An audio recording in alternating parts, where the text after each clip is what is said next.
Hola, bienvenidos a Casta News.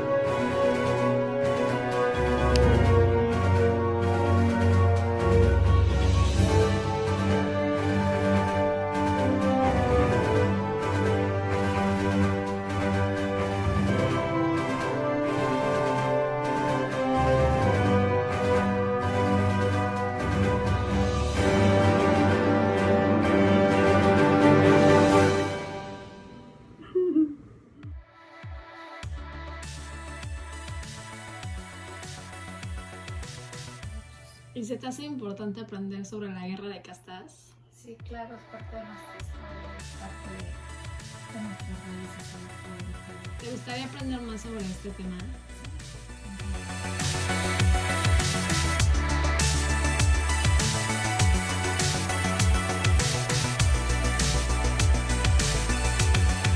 ¿Tú sabes del tema acerca de la guerra de las castas?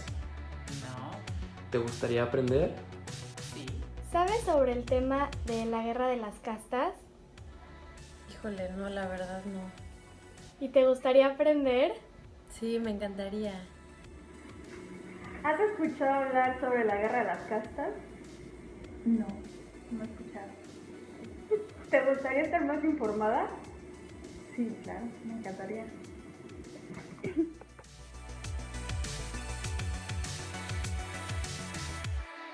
Yo creo que es una guerra que hubo entre los diferentes niveles socioeconómicos que se ponían desde la época de los españoles hasta los mayas, que así se les asignaba, castas. Me imagino que ha de ser eso. ¿Y te gustaría saber más de este tema?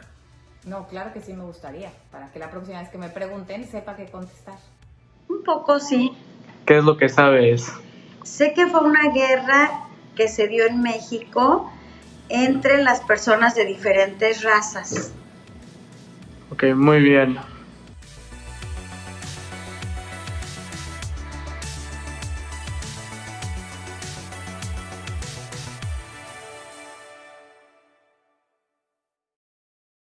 De los españoles marcó el inicio de una época de mucho dolor e injusticias para el pueblo maya. Durante más de 300 años, la vida del pueblo maya estuvo marcada por los excesivos abusos cometidos, con severas jornadas de trabajo y excesivos pagos de tributos. La desigualdad entre clases sociales era muy marcada, por lo que el descontento social entre los mayas comenzó a crecer. Cansados de tanta opresión, el espíritu de libertad nace en un momento histórico determinante. Es el año de 1847.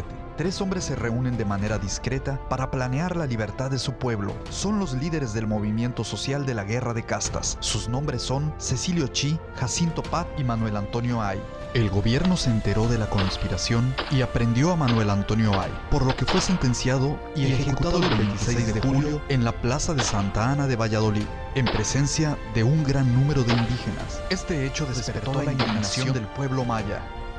Ante el conocimiento de la conspiración, se ordenó la captura de los demás. Una tropa fue enviada al poblado de Tepich a buscar sin éxito a Cecilio Chi. La población fue maltratada. Fue hasta el 30 de julio cuando Cecilio Chi, enterado de lo que había hecho el ejército, se presentó en Tepich acompañado de varios seguidores, quienes asesinaron a todos los blancos y solo uno escapó hacia Tijosuco, en donde dio cuenta de este hecho. Al enterarse de la presencia del líder maya, el gobierno estatal envió nuevamente tropas a Tepich, prendiendo fuego a todo el poblado.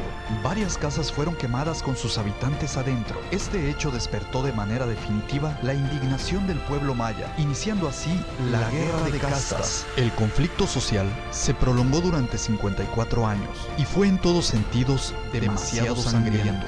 Durante ese tiempo, los mayas mantuvieron la esperanza gracias al culto hacia la cruz parlante, que se encuentra en el poblado de Chan Santa Cruz. Desde ahí, y bajo el nombre que ellos mismos tomaron como los Cruzó, llevaron a cabo decisiones estratégicas importantes. Oficialmente, la guerra de castas terminó el 22 de enero de 1901. Se estima que alrededor de 250,000 personas perdieron la vida, un costo muy alto gracias al cual el pueblo maya alcanzó su libertad y el actual reconocimiento hacia sus derechos. Hoy les vamos a hablar sobre la guerra de castas. O como muchos le dicen, la guerra social. Los dejo con Alexa, que les va a contar un poco más sobre eso.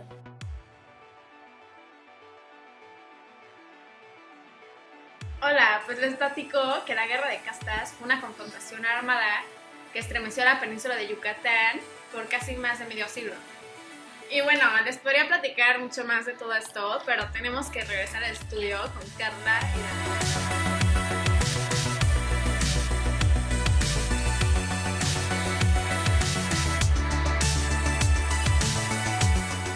Muchas gracias, Alexa. Ahora les contaremos acerca de las causas de este gran tema. Vámonos con Diego y con Mateo. Primero les contaré sobre por qué motivo se generó esta guerra. La guerra se generó por intereses y proyectos económicos, culturales, políticos y sociales. Y ahora les dejaré con mi compañero Diego para que les cuente más acerca de ello.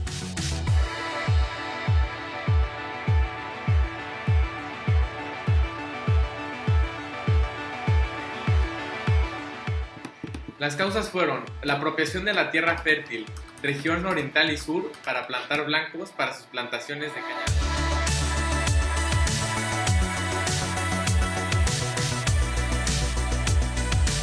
También los impuestos que la hacienda pública estableció afectaron mucho la economía de los indígenas. Me parece que Mateo tiene otros datos. ¿Por qué no me acompañan y vamos con él? Sí, gracias, Diego. También afectó la enajenación de los terrenos baldíos. Sí, yo leí que la disposición del 18 de octubre de 1844, mediante la cual el gobierno ordenaba el pago de $1 por cada mecante de milpa rosa, afectó mucho. Y como si no fuera suficiente, también perjudicó mucho la inestabilidad política de Yucatán, que implantó las costumbres de utilizar contingentes mayas en luchas armadas entre liberales y conservadores.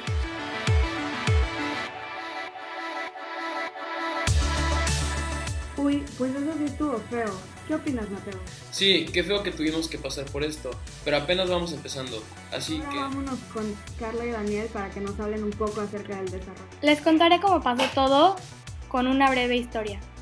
Todo empezó en 1847, por ahí de julio, cuando el comandante Eulogio Rosado recibió un informe sobre los primeros movimientos de que los mayas se rumoreaba que estaban transportando víveres. Todos estos víveres se iban a la hacienda Pulumpich, propiedad de Jacinto Pat.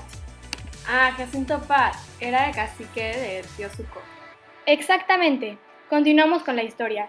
Jacinto Pat, Cecilio Chi y Bonifacio Novello estaban tramando un complot contra los blancos, o sea, los criollos.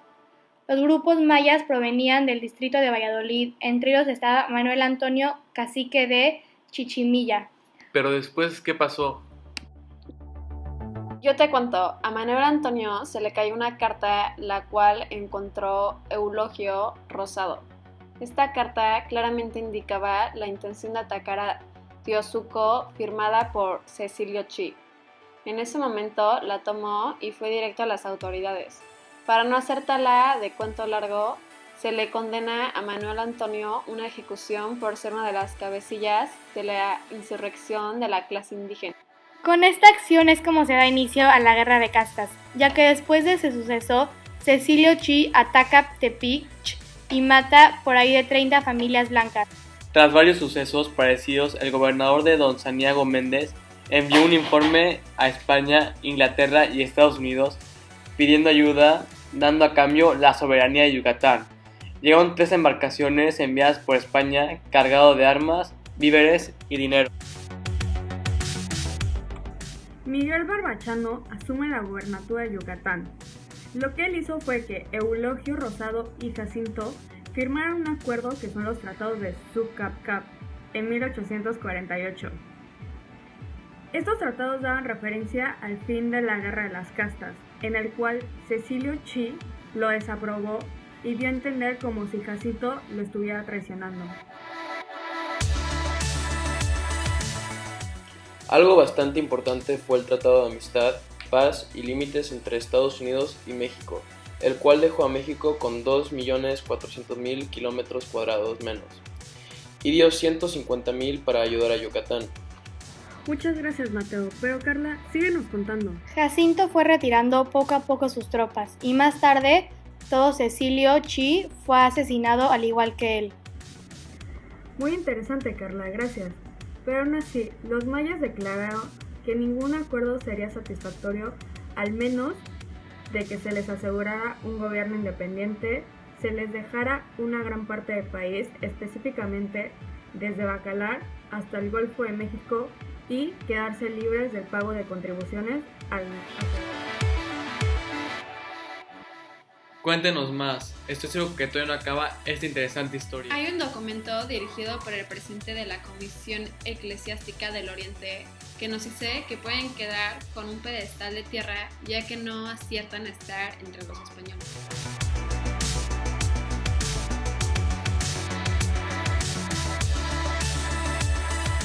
Wow, qué interesante. Carla, ¿nos podrías decir alguna otra regla importante? Claro, otra de sus reglas era que no podía meterse el español con el indio, y cada indio que encontraran con arma lo iban a desterrar con armas en el gobierno.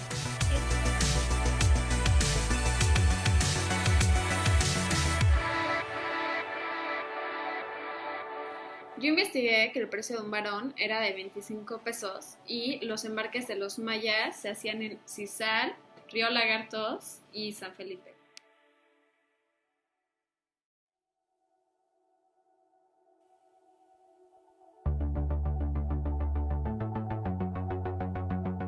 Así es, ahí fue cuando en el mes de febrero de 1850 el gobierno de Yucatán decretó una amnistía para los...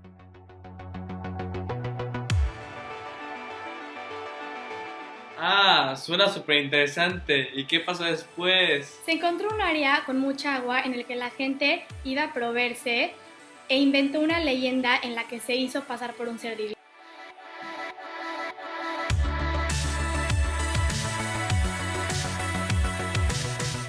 Exacto, y ahí fue cuando con ayuda de náhuatl. Era 1857 y las matanzas seguían. Crescencio Put era un caudillo maya y dirigente social. Él dirigió un ataque a Tecax tomando a la población, causando una matanza hacia los blancos y sus servidores. Sí, yo sé acerca de esto. Después de la toma de Tecax y de Bacalar, el general Don Martín Francisco firmó el Tratado de Separación de Campeche y de Yucatán.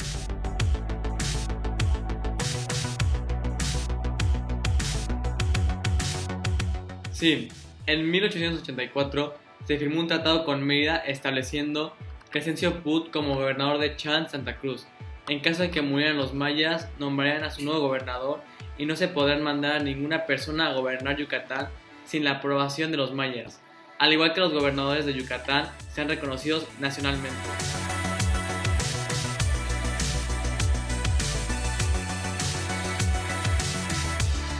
Pasaban los años y para terminar con esta rebeldía, el general Porfirio Díaz tuvo una estrategia, controlando todas las fronteras de la península hasta llegar al centro, o sea Santa Cruz. Ahora Carla, dinos unos datos acerca de lo que estaba pasando al mismo tiempo mientras estaba la guerra.